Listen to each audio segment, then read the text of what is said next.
Welcome back to David Dalker. Got another Dalker reviews for you guys today. I just want to talk about the magic that is Denis Villeneuve's Dune Part 1 and 2. I'm counting it as the same film. It's the same film to me, but they're both, whatever. Part 1, Part 2. It's adapting the same book. I just watched Dune 2 days ago. I watched Dune Part 2 this morning. I watched both of them early this year. I also watched David Lynch's Dune early this year. I've just been on a Dune kick over the past, 6 months. And I just wanted to talk about, I just kind of more ramble about just the mastery that is these films and just it's just so damn good. Like, oh my God, I don't even know where to start. Dune, I think it came out in 1968, Frank Herbert, science fiction novel, kind of, it sticks out like a sore thumb, I'd say, in science fiction media because, compared to the science fiction giants that are Star Wars and Star Trek, where heavy on the space travel, the blasters, the different races of people, the droids and such. Dune doesn't have any of that. There was the Butlerian Jihad, in I don't know, year 1000. I don't know what, I'm not too tapped in on the Dune timeline. I'll probably put it up on the screen. That in the Dune universe, where they destroyed all computers because they felt they presented a danger to, the well-being of humanity. And there really is not any non-human races in Dune. It's just humans, and then you have oh my God, the Guild Navigators. You have Erdrick from Dune Messiah, in the big spice tank. He kind of doesn't look human just because he's been affected by spice, but he's essentially they're still human. There's no weird alien races in Dune. It's just kind of this. Obviously, it's not realistic. One would say, it takes place in the year 10,000, 10191. But it just sticks out. It's presenting unique ideas, like the use of the shields, preventing blasters and guns to be of good use. So you use, it's a lot of sword and blade combat. I just think it's so neat. And when I watched David Lynch's Dune, I thought this is cool. But then I was like, I definitely want to watch Denis Villeneuve's because modern take and receiving a lot more praise. David Lynch is doing having watched Villeneuve's over twice. I'm just David Lynch. I know he kind of runs away and is almost ashamed of what he made. I think it's a good film. It's very campy. It's enjoyable, but it's definitely it wasn't able to capture Frank Herbert's story. But Villeneuve did such a great job of turning sort of a difficult to grasp book, just in the general sense of science fiction novels. Dune is a lot of dialogue. It's very inner monologue heavy, and that sort of take was present in David Lynch's Dune. You get a lot of Kyle MacLachlan as Paul Atreides monologuing in his head. When the hunter seeker enters his room, you can see him being it's a hunter seeker. I must remain very still. But in Villeneuve's adaptation, Chalamet is silent. You just see kind of it's show don't tell. He's allowing the camera, the editing, and Chalamet's acting to kind of tell and dictate to the audience what is happening. He sees a threat entering. You see him, get into the cover of his the film book and just remain still. And just those differences is what I think just makes Villeneuve's adaptation so interesting, and just make it an equally I think after watching the films twice over now,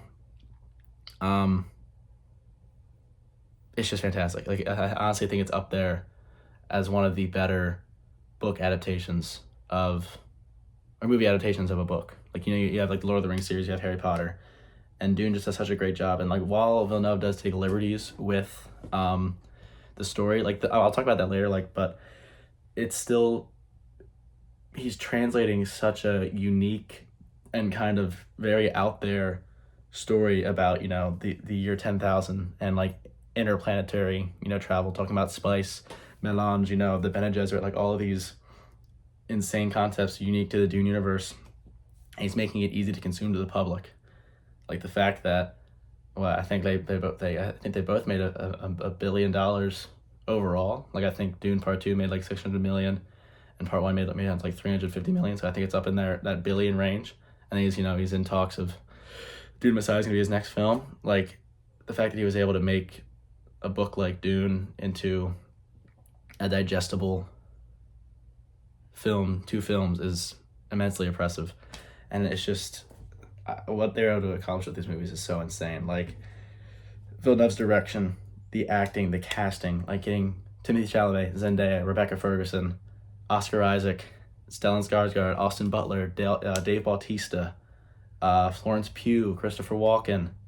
Am I forgetting anybody? Did I say Josh Brolin? Javier Bardem. Lea Seydoux. Just so many fantastic actors and actresses. Actors, I'm going to say actors overall, for this film. It's just, I'm just so impressed. Like the sound design, Greg Fraser, cinematography, he worked on the Batman, Rogue One. Like he's one of the best like working cinematographers, just making such a fantastic image. It's such a joy to watch these movies. I don't know. Like I don't know if this is a crazy thing to say, but I just feel like it's one of, counting Dune Part 1 and 2 as one movie, and I know that's like a little bit of a stretch to do, but it's adapting the same book. I feel like you can make an argument for Dune being the best science fiction film of all time. Maybe you can make that argument. There's films like Alien. There's films like Empire Strikes Back is held in that regard. There's films like I can't even think of.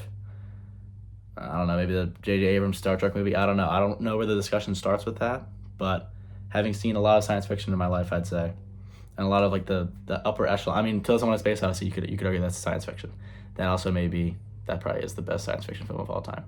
But being able to adapt Dune, such a interesting and I don't know, it just has such these intense concepts, and Villeneuve was able to make it into a digestible, immensely profitable film on a relatively low budget. Like there's just care put into this film. Like you look at the Marvels.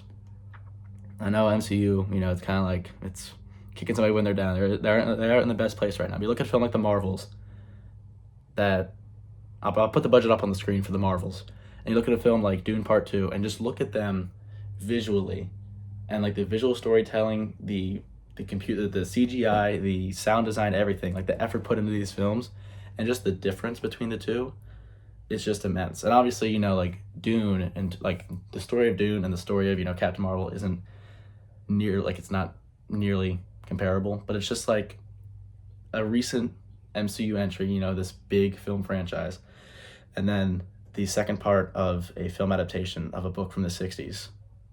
It's just crazy, like the difference. Like it's just, these films are just so insane. And I think like, obviously I have immense bias, but like can you make an argument for Chalamet best actor? Can you make an argument for Zendaya or Rebecca Ferguson like best female supporting actress? Can you make that argument? Like, is that possible? Are these films seen in the same light in the Oscars as they are to like fans of films? Like, just like, because Dune Part 2 is being viewed as like probably the best picture of the year so far. I mean, yeah, like of the films I've seen Dune Part 2, Long Legs, Twisters, Trap. I'm gonna see Romulus on Monday. Romulus might be up there, but Dune Part 2, I don't know, it's just, oh my God, everything. I mean, Dune Part 1 too, like I think just the way that you just look at the performances in Part 1, like you see Rebecca Ferguson as Jessica, this protective, empathetic Bene Gesserit woman, who is the Duchess, not married technically, but the partner to Duke Leto Atreides, Oscar Isaac, and you just see her care for her son, you care for her partner, and then in Part 2 you see her become the Reverend Mother of the Fremen, and just like that shift in performance, just Timothée Chalamet, like the way, like you look at him, like there's like two significant, I'll probably put them on the screen, but there's two significant frames in mind where I just see two completely different performances. Like you can argue, like, is that even the same person? You see Chalamet looking up at the incoming the ship bringing the oh my God, it has the guild navigators, and it has when they tell the Atreides that they're taking over Arrakis, you see Chalamet looking up, you see Paul looking up at the incoming ship, like he's in the formal wear of the Atreides, and then you see you cut to him when he's delivering the speech at the meeting of all the Fremen leaders, and he's talking about, I'm Paul Muldoon Atreides, Duke of Arrakis, your grandmother spoke of me. With the blue eyes, the hair swept back, like he's covered in grime. Even like the scene after he kills Feyd-Rautha, those are just two completely different, but just such, like the same character, same actor, but just the performances, just the way they're able to shift the narrative. Like, it's, these films are so good. You have to watch them. I'm rambling right now, but it's just everything about these films. I just watched a clip about the in-depth, Foley and sound design work of these films, trying to master the sound of the ornithopters. The editing on these films are fantastic. Like the scene of Paul's vision of the Holy War in the tent after the raid on Arrakeen and the eradication of the Atreides from the Harkonnens. Him, I'm just rambling, but it's just, these films are fantastic, and I just think they are, like I said, you can make that argument that they are the best science fiction films or film, just like science fiction. And like once he completes the trilogy with Messiah, it's game over. Like it's wraps, because I love Messiah. I honestly think I enjoyed reading Messiah more than I enjoyed reading Dune.